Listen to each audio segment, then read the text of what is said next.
Please unmute yourselves and ask. There is no problem.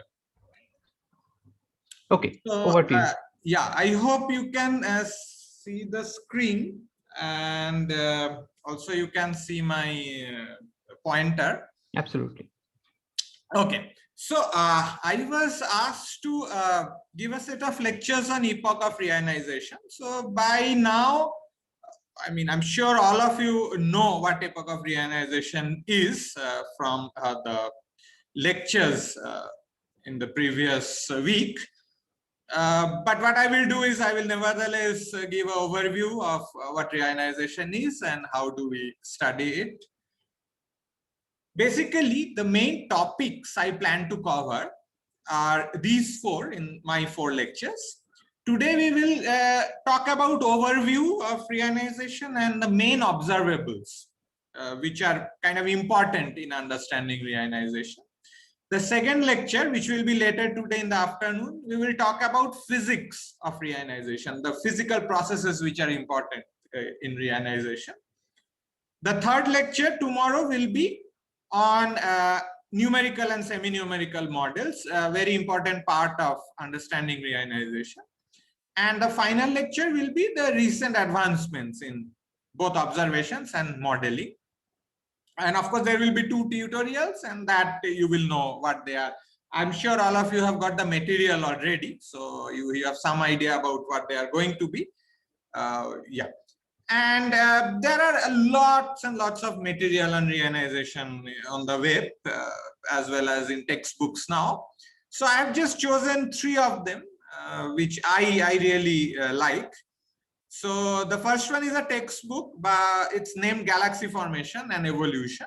So it starts with basic cosmology and goes up to various aspects of galaxy formation, and there are chapters on reionization, intergalactic medium, 21 centimeter physics, and so on. So if you really want to start from scratch and work it through, this is a very good book. Of course, if you are really if you want to really concentrate on reionization and the physics, there is a nice review.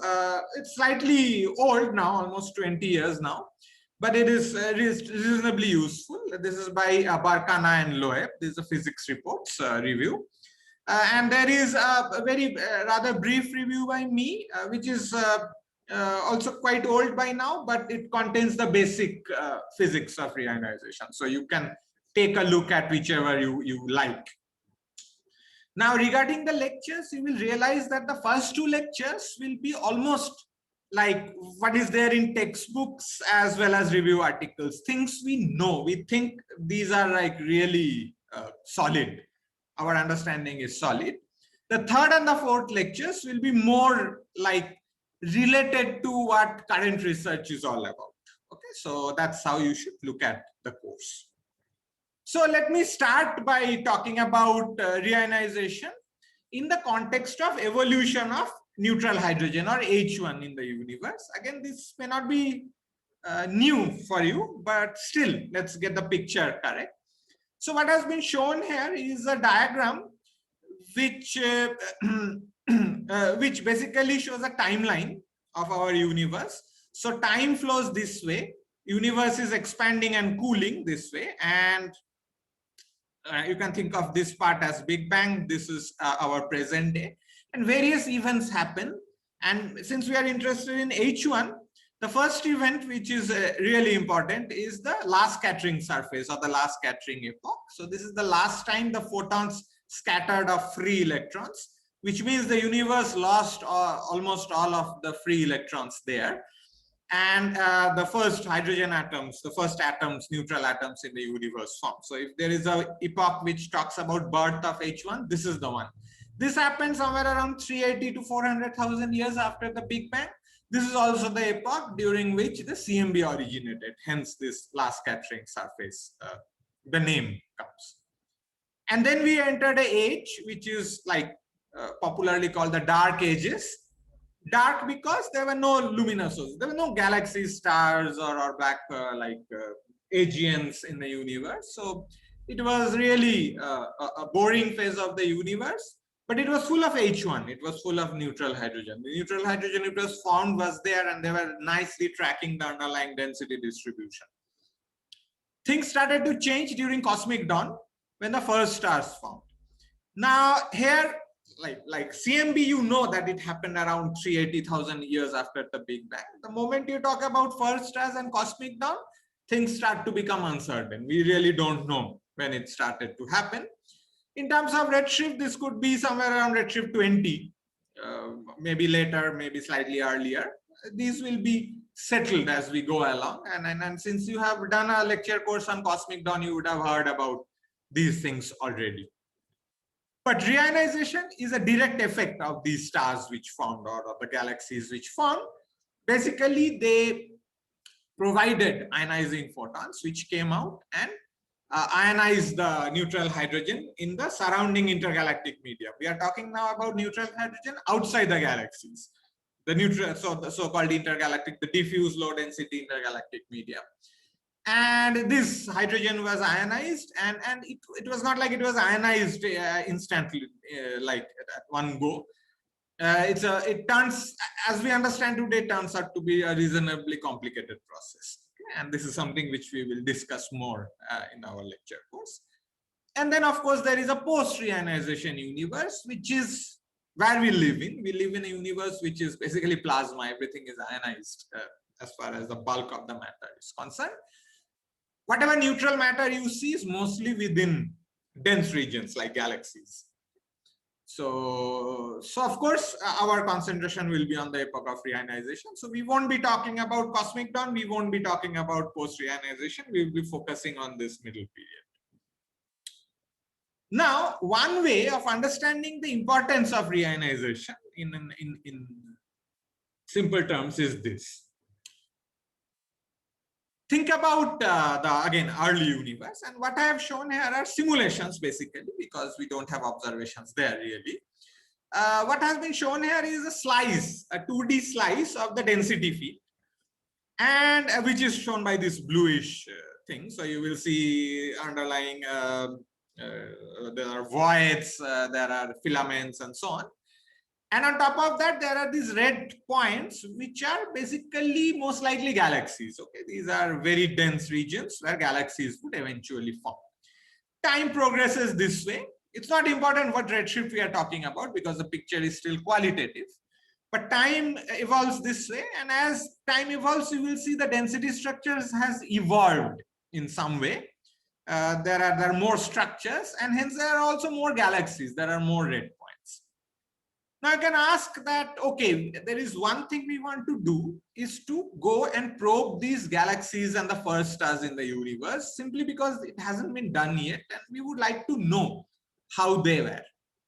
Now, one way of doing that is you target your telescopes, your optical, near infrared, UV, whichever wavelength is relevant for these kind of objects. You target there and observe them directly. And that is how we have learned a lot about the universe, observing the galaxies directly. And that there are plans to do that. For example, there will be a space telescope called James Webb Space Telescope, which will fly later this year or early next year, which will probably detect some of these galaxies. That's at least one of their major science goals. And then there will be huge, like extremely large next generation of ground-based optical near-infrared telescopes. For example, 30-meter telescope is one where India is part. I mean, again, one of their major science goals is to go and detect these galaxies.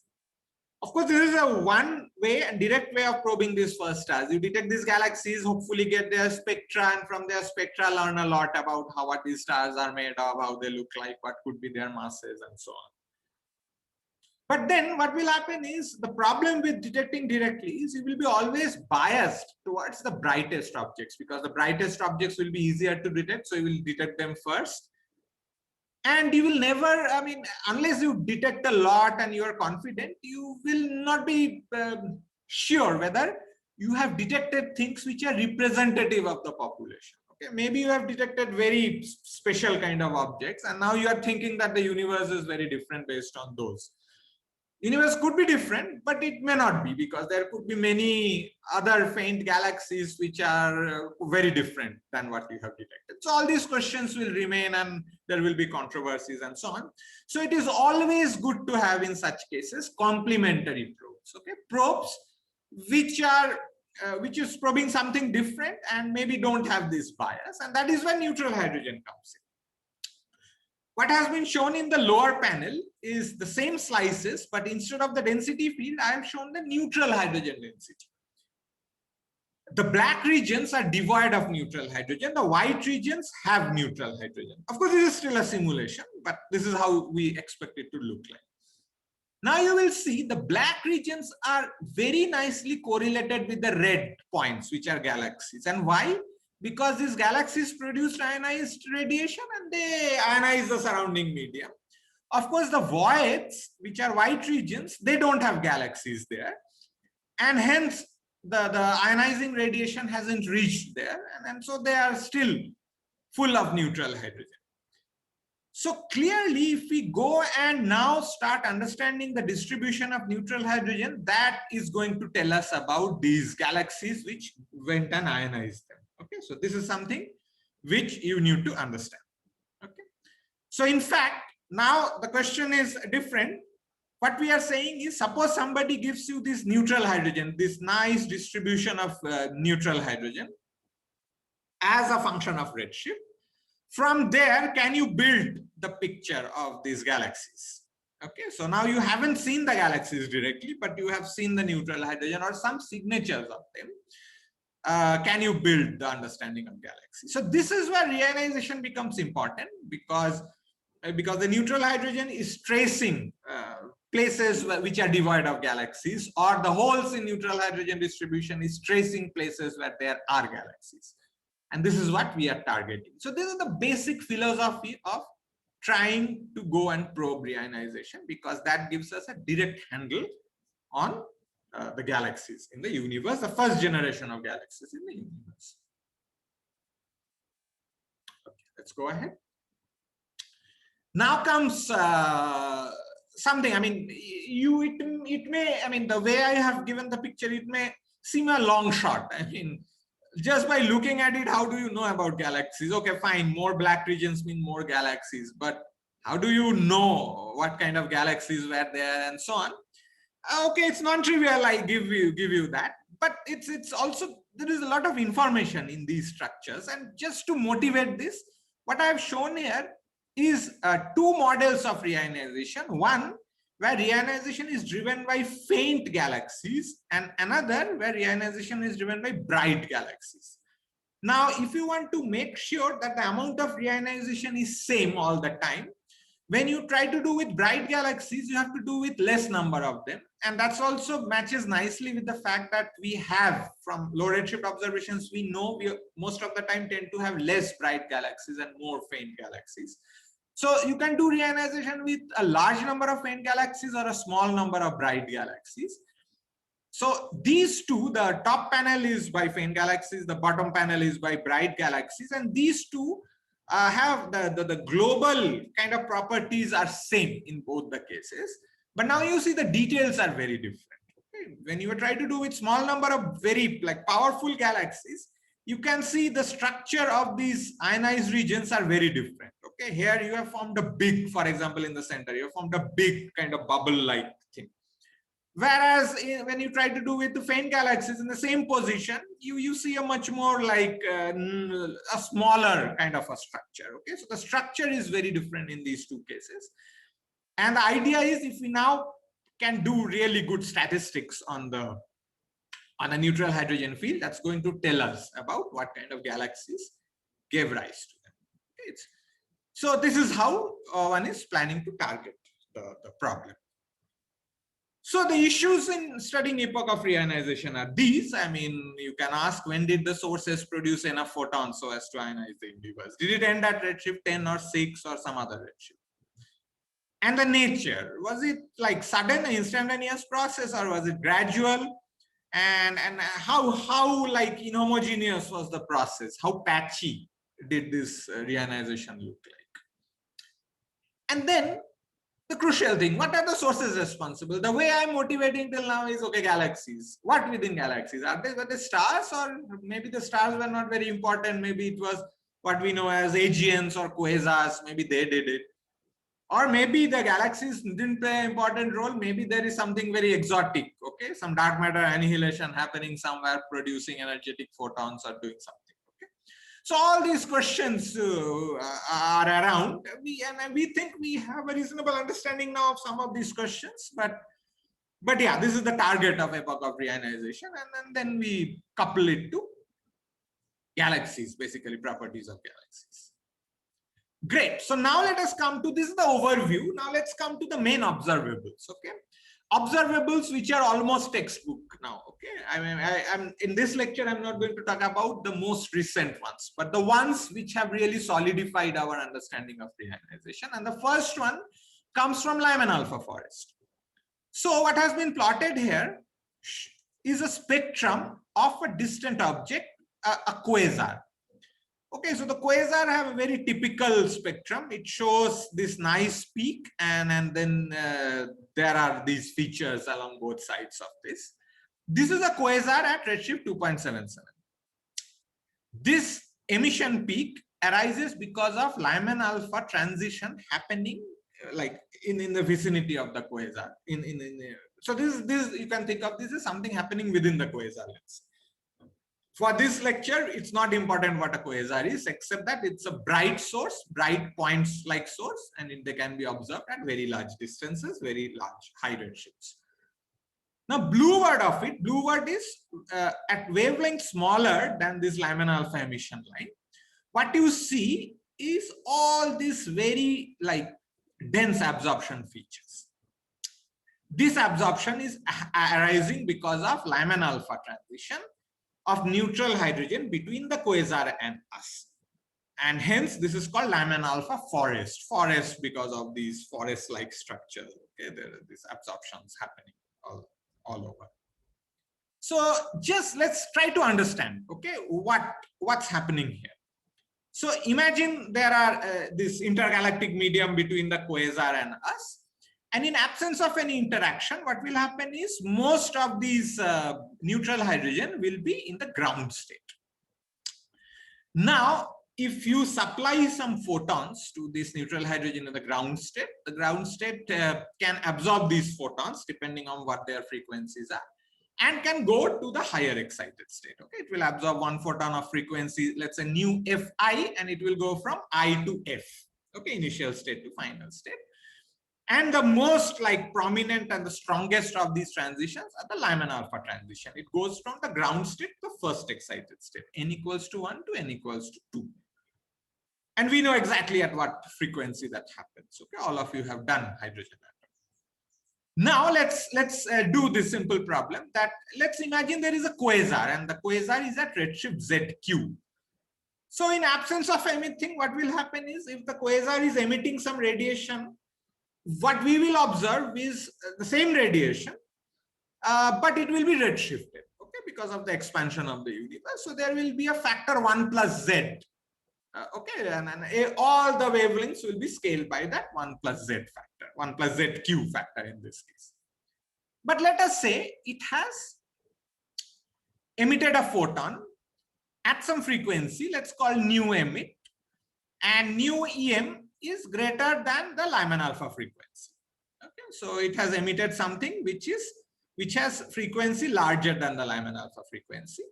So clearly, if it is larger than Lyman alpha frequency, it's not going to get absorbed. It will just travel freely because I mean Lyman alpha is a resonant transition, so it's not going to take any photon you want. Okay, it has to be around that Lyman alpha frequency.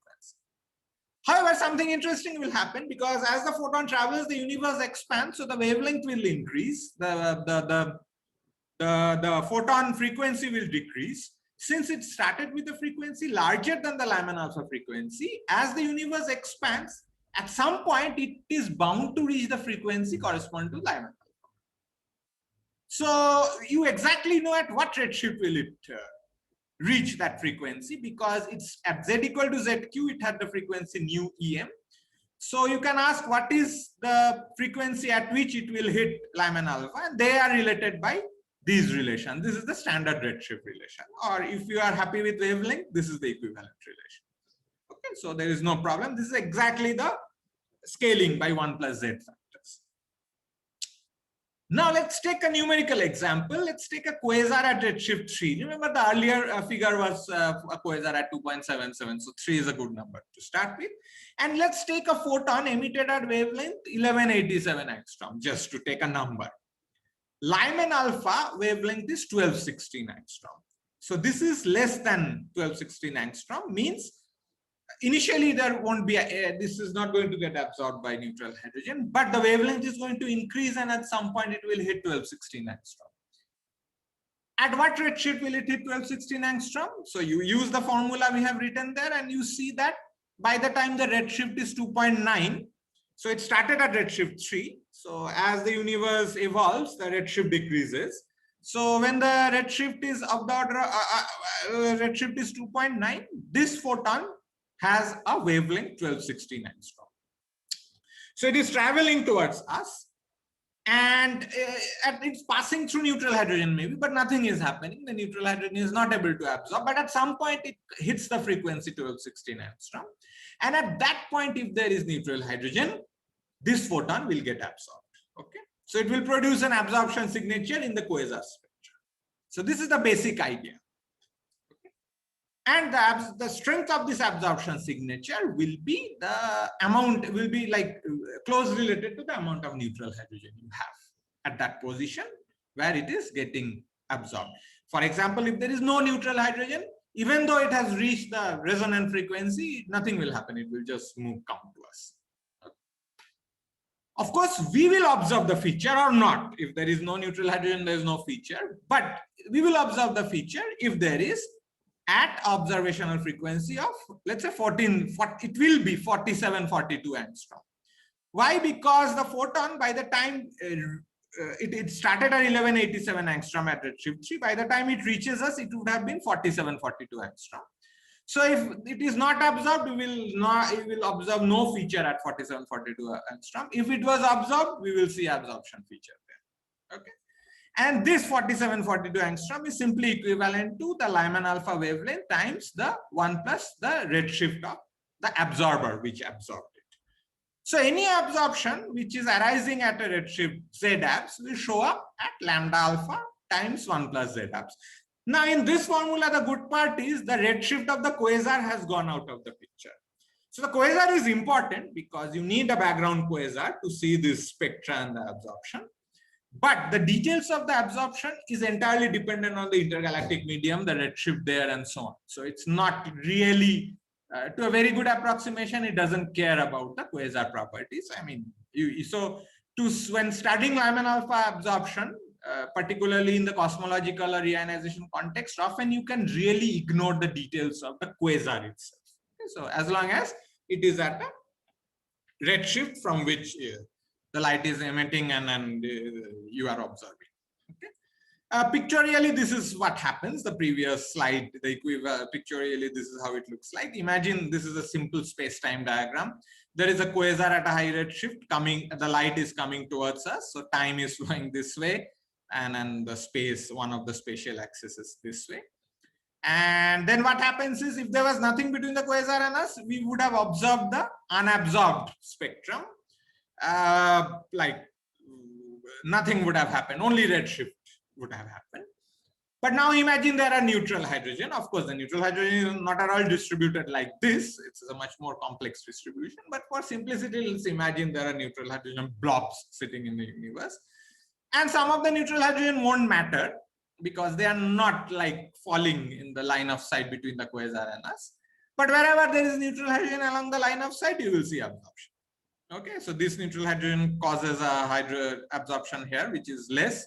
Here is a big neutral hydrogen blob, maybe more neutral hydrogen, so it causes a much more serious absorption and so on. Okay, and that is what Lyman alpha forest is all about. Okay, it's basically tracing out the neutral hydrogen distribution between the quasars.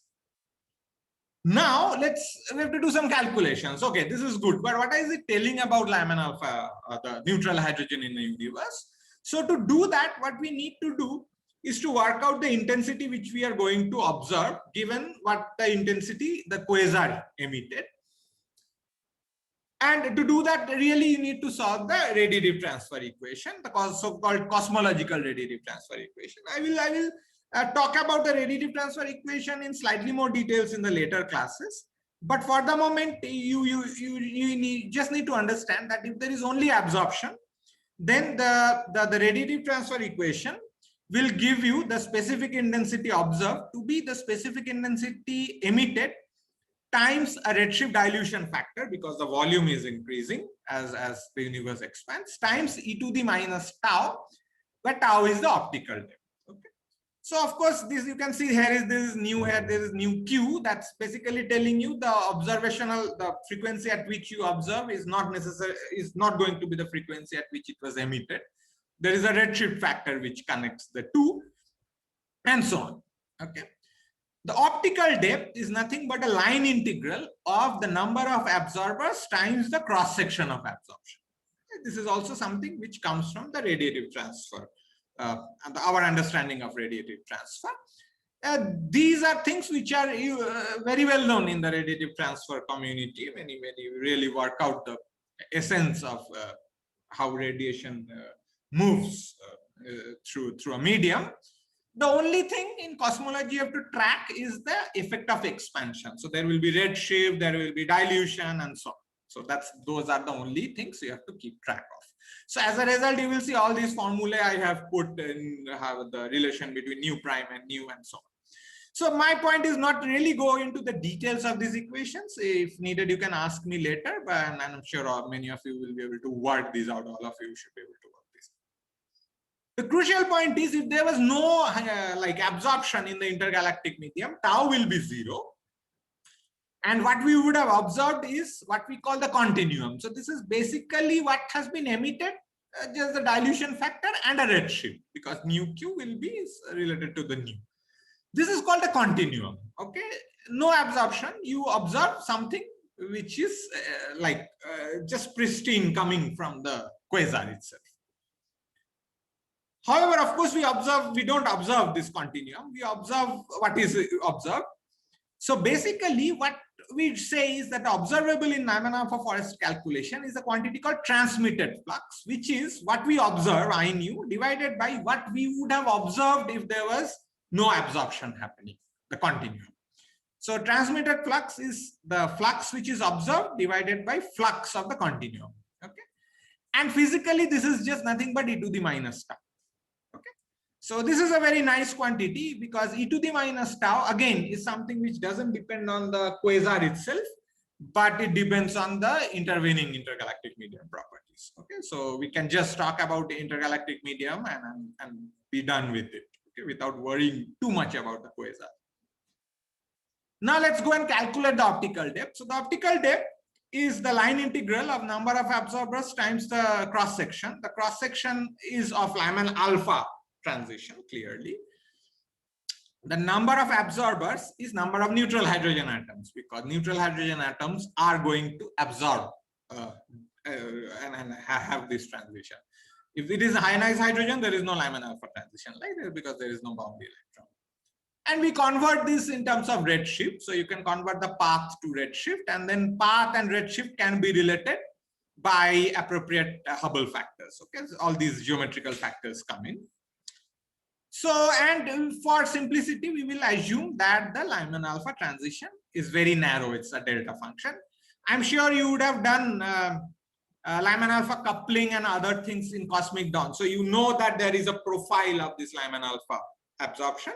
But just for simplicity, let us assume, and I mean that profile is important in Lyman alpha forest as well, but for the moment, let's just assume it to be delta function. Let's do some number crunching. Now what we can do is, and this is some exercise you can try to do, I mean, think of this as a homework. You just put in here, since sigma will be assumed to be a delta function, this integral, you don't have to do this integral really. Okay, because of the delta function, it will just pick up one redshift, and then we have to just evaluate that at that redshift. For example, if you just calculate at redshift 3, you will find that the optical depth will turn out to be of the order of 10 to the 5 times the number of neutral hydrogen atoms, which will come here, divided by number of neutral hydrogen. The total number of, the total number of hydrogen atoms. Number of neutral hydrogen divided by the total number of hydrogen atoms. So the quantity in the bracket is something like the neutral hydrogen fraction. And this prefactor, okay, I mean, to the order of magnitude will turn out to be 10 to the 5. Okay. So what we get is something very interesting. The observed flux will be the continuum, unabsorbed flux, times e to the power minus tau. Tau is 10 to the 5 times the neutral hydrogen fraction. Okay. This is amazingly interesting, this 10 to the 5 factor, because that is telling us that even if the neutral hydrogen fraction is few times 10 to the minus 5. Let's say this is few times 10 to the minus 5, 4 times 10 to the minus 5, let us say. You will get something which will like be e to the minus 4, and e to the minus 4 is a really small quantity. Okay. So the exponential is a very, very powerful function. So even if you had a little amount of neutral hydrogen, what you would see here is the flux to be like very small, consistent with 0 basically. What you would have seen is what has been shown here by the green line. Okay, you would have seen completely 0. I mean, you would see probably is noise, observational noise, but otherwise it will be like a flat thing. But we don't see that. We see like I mean, there are some places where there is almost no absorption. You can see this place. It's like almost like the continuum. Okay. So clearly the neutral hydrogen fraction is not, I mean, it has to be of the order of or maybe less than 10 to the minus. Otherwise, the pattern of the Lyman alpha forest would be very different. And remember, to get to this conclusion, we really didn't have to do a very sophisticated calculation. It was almost order of magnitude. Okay. So of course, sophisticated calculations will actually reinforce these points. I mean, there's no doubt about that. But in some sense, the conclusion is extremely, extremely robust. Okay, because of, I mean, the numbers, because it's just numbers which you have put in. And unless we have made a serious mistake in putting numbers, I mean, this conclusion is going to hold.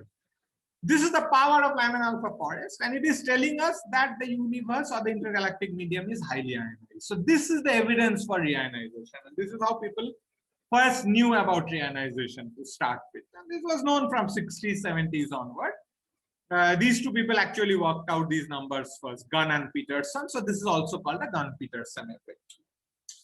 Of course, I am showing this example for one quasar, but now we have hundreds and thousands of quasars observed all in all directions in the sky at a variety of redshifts. Okay, so this is a conclusion which holds for the whole of the universe. It's not like we are talking about just 1 or 2 quasars along very specific directions. Okay? So that again is we are talking about again the robustness of these calculations. Actually, this conclusions hold still very nicely holds still 5.5 or 6 or so. So these are again quasar absorption spectra for quasars at different redshifts. This is a nearby quasar which doesn't show this because there's almost no intergalactic medium here. This is a quasar at redshift 3, a very nice Lyman alpha forest. And now you go to somewhere close to redshift 6. What you see is blueward of this Lyman alpha emission line, these wavelengths. You really don't get to see the Lyman alpha forest. You are seeing this complete absorption, like that green thing I drew in the previous slide. But then it's not a very easy calculation to do because we said that even a neutral fraction of few times 10 to the minus 5 will produce complete absorption. So at this point, you realize that a Lyman alpha transition has become too strong. It saturates very easily. So if you want to draw conclusions from these quasars, you cannot do simple calculations like we did here. You have to do a bit more, okay? And that is something which we will do maybe in the 4th class, okay? So this is where like advanced modeling starts to become important. Simple calculations are not enough. Let me come to the next like observable, and we will completely change track, okay? Now we are talking about CMB observations. So the previous one was Lyman alpha forest, which was we are talking about quasars and their spectra. Now we are talking about CMB. Of course, CMB is what? CMB is there is some last scattering surface at a large distance. Photons are coming towards us.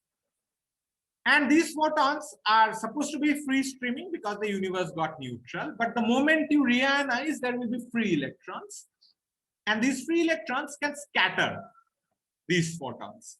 Hence, there will be some signature of uh, reionization on the CMB. The scattering will be essentially Thomson scattering, and the Thomson scattering has angular dependence. So it will, like, now it can change the angular pattern of the CMB photons. The nice CMB maps you see, that can get modified. In other words, the maps you see, it contains information about what happens at the CMB surface, but it also contains information about what happens afterwards, and reionization being one of them. In fact, it not only can give rise to temperature, differences in the temperature anisotropies, it can give rise to polarization, again because of the angular dependence of the Thomson scattering cross section. Again, we will not have time to go into the details of the CMB calculations because they take, it's like a course by itself. But I will give you a brief kind of overview again here. There are CMB anisotropies. These are these nice maps, the temperature anisotropy map from Planck. And of course, when we do science, we really don't go to the map. What we do is we work out the angular power spectrum. Okay, some power spectrum which we call CL versus multipole moment L. Okay, L is nothing but the inverse of the angular scale. And we see all these very nice patterns in the CMB angular power spectrum, and all these acoustic peaks we know is arising because of whatever the photon baryon fluids in the before the last scattering. Of course, the polarization is like less popular in that sense because it's also more complicated. So there are also, in addition to temperature anisotropies, we observe polarization anisotropies. And polarization, again, people who know polarization, polarization is usually described by Stokes parameters called Q and U. But then when you try to do, these are very well defined in like flat space. So let's say a small region of the sky. But then if you try to do the whole thing in the full sky, this Q and U Stokes parameters are not good. So you actually take linear combinations of them and go to what are known as E and B modes. So there is a nice mathematical formalism to go from QU to EB. The understanding of EB is E can be thought of as electric field like modes. It has nothing to do with electric field, but it's basically a mode which can be described by gradients. So, and it's invariant under parity, let's say mirror reflection. Okay, so these are the kind of polarization patterns which are appropriate for E modes. And there are B modes which have curls, so it's like magnetic field like modes. And the main difference is they change sign under parity. The thing is, the typical scalar fluctuations which give rise to this temperature anisotropies, these scalar fluctuations are even under parity. So they actually cannot produce B modes. So that is the thing. B modes can be produced by, for example, primordial tensor perturbations. In other words, the primordial gravitational modes. Okay. Reionization, interestingly, can produce signal of both types. Okay, because of this very complicated polarization dependence, the angular dependence of the Thomson scattering. These are the relative amplitudes of the different anisotropies. Okay, what has been plotted here is the CL scaled appropriately versus L, the multipole moment or the angular scale, whichever you like, and different anisotropies. So this is the temperature which we saw in the last slide. And you see temperature the amplitude is very high, and it's of course much easier to observe. Then there is these E modes, which are basically sourced by density fluctuations, the scalar perturbations. This has also been observed. Okay. And then there are B modes, which are much less powerful, and they haven't been observed. So we don't even know what their amplitude is. In fact, their amplitude, if they are sourced by the primordial gravitational waves, will now depend on how much gravitational wave was produced primordially. We have no idea how they were. And this, I will talk about these aspects a bit more in the fourth lecture, but this is something which you need to keep in mind. Of course, the crucial quantity which is measured in reionization, in CMB, which is related to reionization, is the Thomson scattering optical depth, which arises from the scattering of photons of free electrons. Remember earlier we talked about another optical depth, which was arising because of a line transition, Lyman alpha. This is arising from a different transition, which is Thomson scattering. The previous optical depth was proportional to number of neutral hydrogen. This optical depth is proportional to the number of free electrons, or in other words, number of ionized hydrogen. That's why this CMB and this Lyman alpha forest are extremely complementary to each other. I mean, one is probing the neutral, neutral atoms, another one is probing the ionized part of the universe. Okay, so that's why these two observations combined in principle tells us a lot about reionization. Now, what happens is, let me not spend too much time here, but what I wanted to show here is if I plot the CL, this is the temperature anisotropy, this is the temperature E mode cross correlation, or you can think of E mode anisotropy just to keep it simple. What happens is, because of reionization, there is a bump in the signal at small l at large angular scales. This is only arising because of reionization. If you permit me, if I go back to my previous slide, this bump you see at low L, E modes, B modes polarization, this is arising because of reionization. And this is something which people, particularly E mode, people wanted to detect, because that is a direct, that has direct connection to the E mode, to the reionization, this optical depth.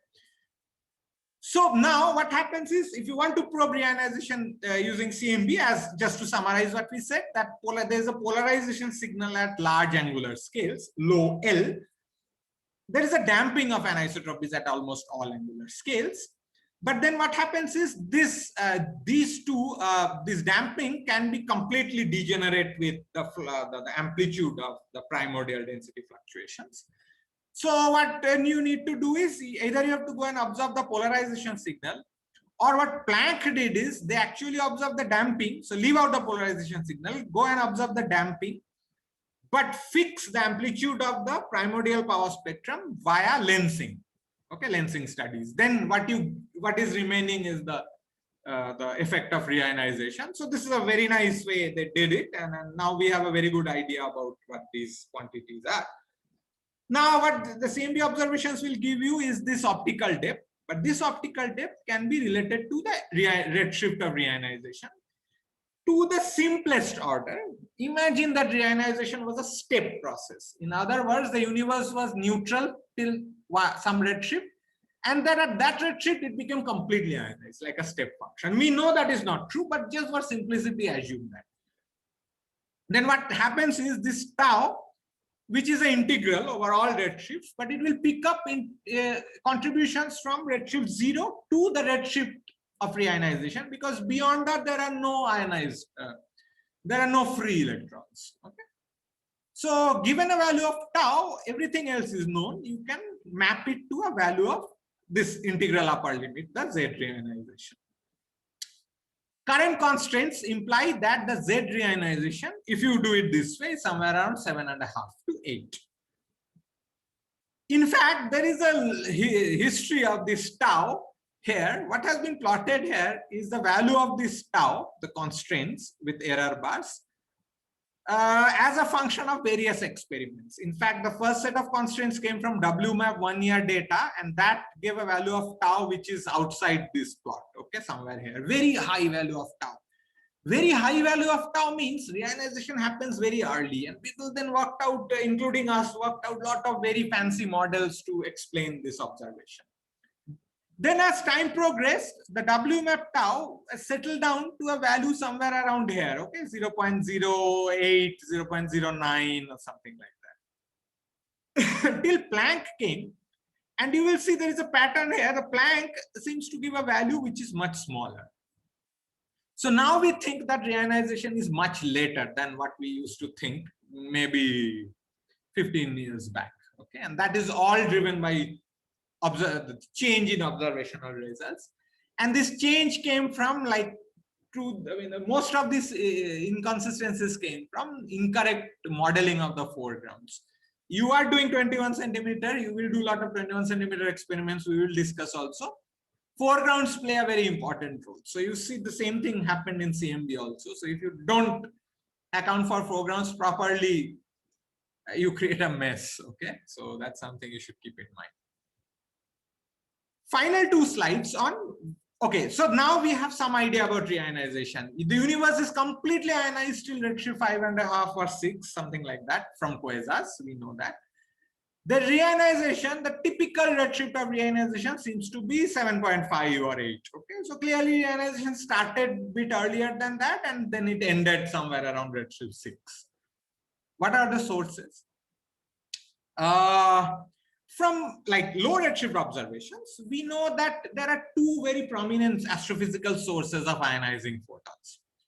One is the active galactic nuclei. Okay, there is a black hole at the center of the galaxy, and it is accreting matter and hence giving rise to very energetic photons. But then their population falls off rapidly at high redshift. So what has been shown here is a quantity called photoionization rate. I will define this quantity later, but for the moment, imagine this to be some measure of the number of ionizing photons. These are what the observations give us, these data points and the error bars on them. What we find is this is the contribution from quasars. Okay, and there you can clearly see they fall rapidly beyond redshift 2 or 3. And by the time you hit redshift 4, it's well below what is required from observations. Okay? So clearly, AGNs, although they are very important at low redshift, they help in keeping the universe ionized. They are probably not the first sources of ionization in the universe. On the other hand, stars we see at much higher redshifts. Okay, so for example, if I plot the star formation rate per unit volume, it's called the star formation rate density. You see it peaks around redshift 2. This is a well-known fact. It decreases at high redshift. So this is increasing redshift. But at high redshift also we are getting data points. Okay, these are data points. What has been plotted here is a model of background radiation. So don't worry about the details, but we see that there are stars at high redshift which are producing radiation. And maybe this is what is the major source of reionization, the stars in the universe, not these black holes. Maybe black holes did some work, but they have to be subdominant.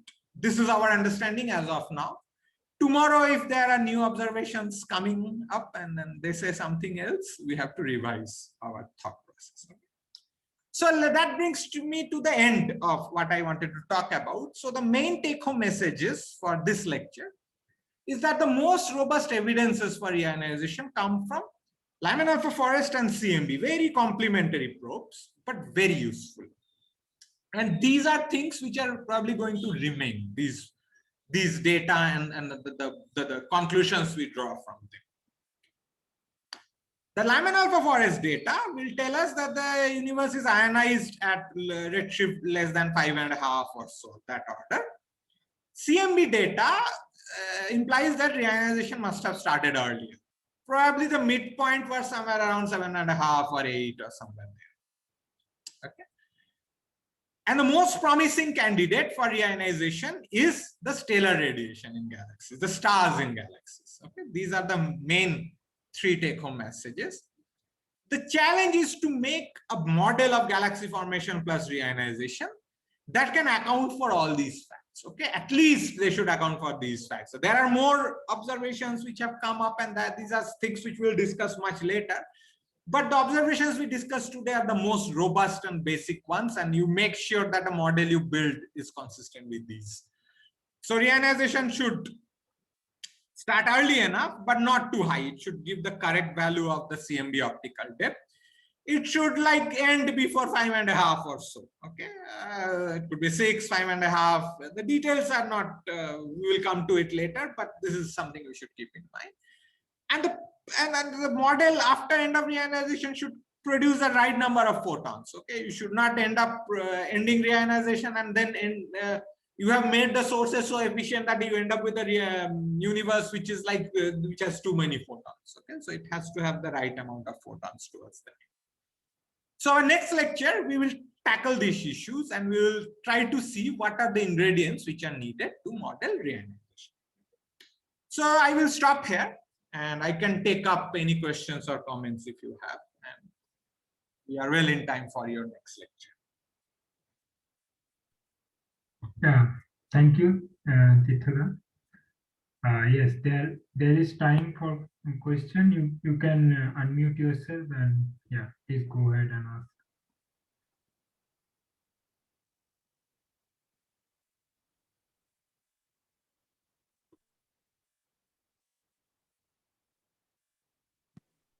Tirthuda, may I ask a question? Yeah, of course. Go ahead, Prashant. Yeah.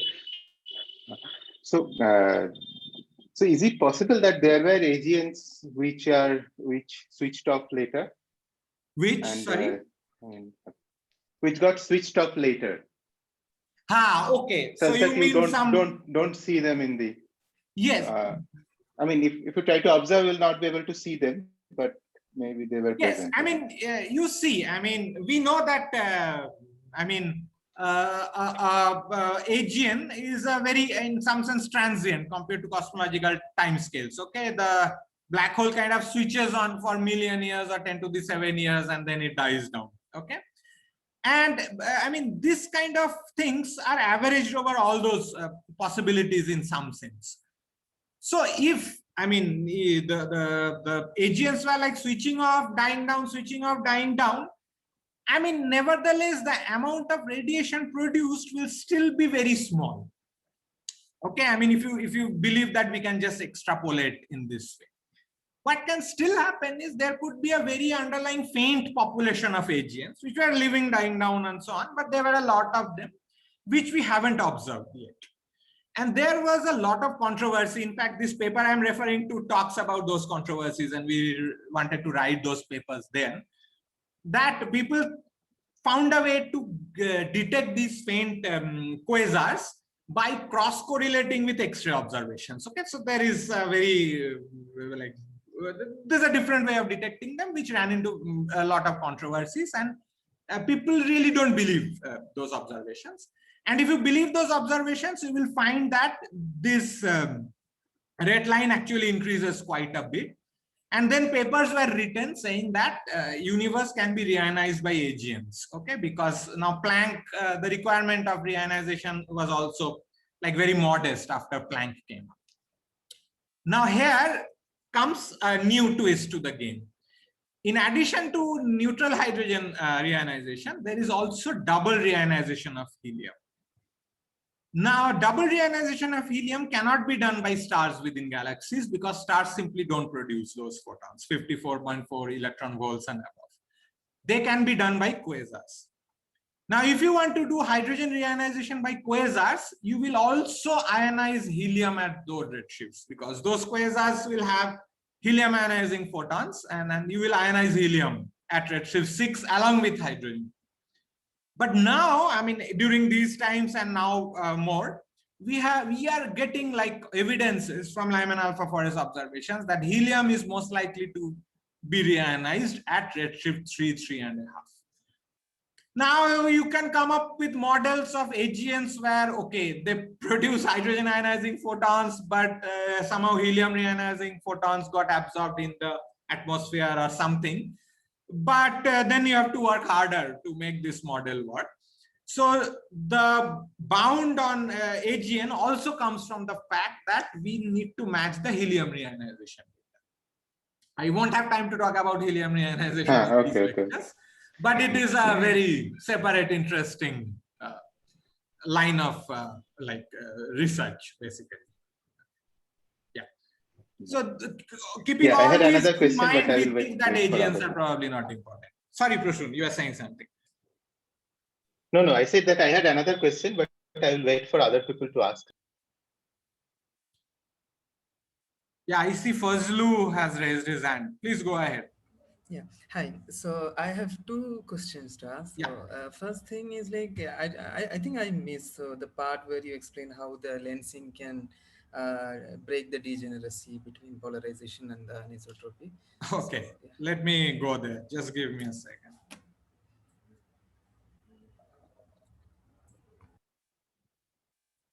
Okay. So now let me just, I didn't explain this fully. So imagine I am at a universe which had no reionization. Okay, tau is 0. In that case, the TT, the temperature polarization, the temperature power spectrum will look like this. The E mode polarization will look like this, and you will see that at low L, there is no reionization bump. Okay, so that is one. Okay. Now I introduce reionization. I put a tau, which means reionization has happened. First of all, you see there is a clear damping of anisotropies because of reionization, because it just redistributes photons. Okay, so it takes photons from high dense hotter regions and puts them in colder regions. So there is this damping. Yes, yes. In addition to this damping, there is this bump which is coming up in polarization. Okay. Now you can ask that forget polarization. There is a bump. There is a clear-cut decrement in temperature. So why can't I detect reionization using temperature only? Why go to polarization where there is problem with the foregrounds and whatnot? Okay. Now the problem is, now what I have done is I have taken another model which has the same reionization, but I have increased the value of sigma 8, that is the amplitude of the primordial power spectrum. That is blue line. Now you see blue and black are same, which means I cannot distinguish between a model with reionization and without reionization unless I have a very good control on the amplitude of the primordial fluctuations. They're completely degenerate. Yes. So now how do I do it? I can either do it via polarization, because in polarization, blue and black are different. Okay. Or you find a way to really fix sigma 8. Okay. Sigma 8 is the effect of structure formation. So what Planck did is they went ahead and tried to fix this via lensing of CMB itself. Okay, so you don't really go into any other data. Okay, just stick to CMB data, but CMB is getting lensed by structures in the universe. Okay. So you fix sigma 8. I mean, I'm not saying you really go and fix sigma 8 and bring out, where you do have more sophisticated data analysis, but this degeneracy is now broken. Yes. And you can bring out the value of tau from there. Okay, so this is the basic idea. Now this was only possible after Planck. Okay, but and now the good thing is, no matter which way you do it, it seems to be converging towards a very specific value of tau, which is like somewhere around these numbers. Okay. So second thing that I want to ask is, so we have this difference between, I mean, the redshift value given by CMB as well as Lyman alpha. So can we say that, so the CMB problem is from foregrounds, like the difference can be attributed to foregrounds? No, there is no problem, right? See, you have to understand. The Lyman alpha forest data implies that IgM is ionized at redshift less than 5.5. Maybe reionization is ending around redshift 6 or 5.5. Okay. CMB data is saying that the reionization's midpoint is somewhere around 7.5. Okay. So if you have a model where reionization started at 10 and finished at 5.5, there is no problem. There is no problem. Okay. So people get really confused. People say that, oh, there is tension between CMB data and Lyman alpha forest data, blah, blah, blah. There is no problem there. Okay. This is just not understanding the data. This is pure lack of understanding of the data and the physics involved. Okay, I mean, in fact, later we will show that there is a lot of reionization models which are still allowed by this data. In fact, we would have liked it to be more constraining in some sense. There's no problem. Okay, there is no inconsistency, there is no tension, there is nothing. Okay, so yeah, just relax. I mean, there's problems can be somewhere else, but not here. Sure, thank you.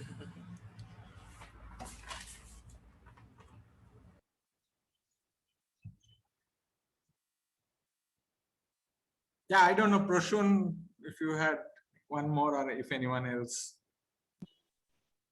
has any. Maybe, I mean, because it's time, so I can ask you later. Oh, perfect. Yeah. Good. Yeah. Okay, so I will stop sharing. So, and I will see you in the afternoon again.